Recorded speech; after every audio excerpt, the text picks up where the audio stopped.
there's this wonderful set of buildings here, right in the middle of what used to be nowhere, as John said, and totally different from any other farm really in the locality.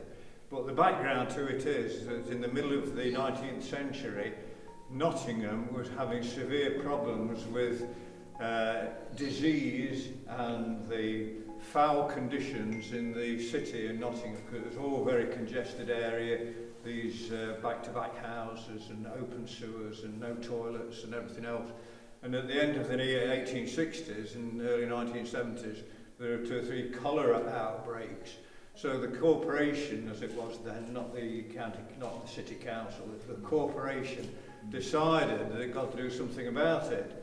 And they had a young engineer who'd been appointed as engineer to the city at a very young age, a chap called Bulcote Farm. And he was a very experienced chap. He'd been all over Europe looking at sewage disposal systems and agriculture and engineering, structures, bridges. He was really up to the mark on engineering and civil engineering. So he developed a scheme whereby the sewage could be collected and sent in culverts down to Stoke Bardolph. And they started he came up with this scheme in 1877, and by 1880 the farm down at Stoke was ready to receive sewage.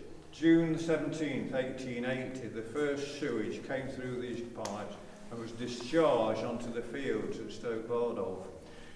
This was the first time this sort of scheme had been done anywhere in Great Britain. London had the first sewage system, but they discharged into the Thames. Liverpool had the second sewage system. They discharged into the Mersey. Right, so but in Nottingham, it was the first city that had the sewage disposed onto fields.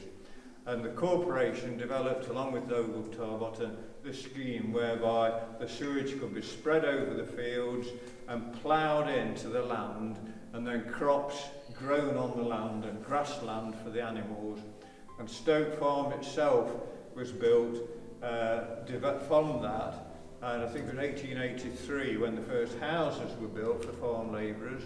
They built a school in 1883 for the children.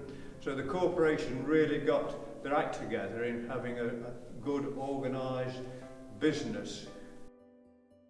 The sewage system in Nottingham, the sewers, were spread all around Nottingham, Carlton, over towards Mapley and around that area. All these sewers were bringing more and more sewage into Stoke Bardolph, that eventually they couldn't cope at Stoke. So in 1900, the corporation bought 2,000 acres all the way down nearly to Gunthorpe Road, compulsory purchase, right? Bought all this land, and then they built a 2-mile, 48-inch diameter main pipe from Stoke Bardolph down to Bulcote. They'd actually laid 15 miles of drainage channels under the land at Bulcote. So as the sewage was spread onto the land, the liquid, the water would drain through the gravel. Obviously the Trent Valley is all gravel, drained through the gravel into these pipes, and then the water from those pipes was allowed to go into the River Trent. Obviously we don't know what the quality was like then, but the sewage was settling on the surface. It was ploughed into the land, and that is why this lovely farm was built, for all the men and the animals to come and work, because at the time there were no diesel tractors or anything. They didn't come till about the wartime.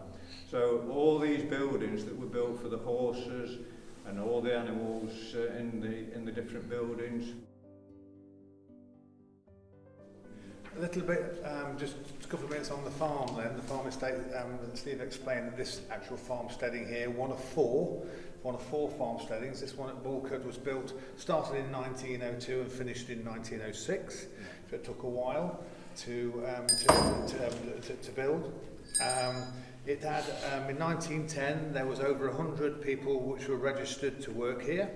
And in 1914, there was over 141 horses which were running the farm, because obviously in those days we didn't have any any engines or anything. So there was only 41 horses because it was horsepower, serious horsepower in those days. And throughout the fields there was different, what would you call them? Take-off points, whereby they would literally pick up slides and flood the fields with this sewage. It was to get the sewage out of the city of Nottingham was absolutely unique. In terms of animals, I had it here, the number of animals at one time. We talked about the horses.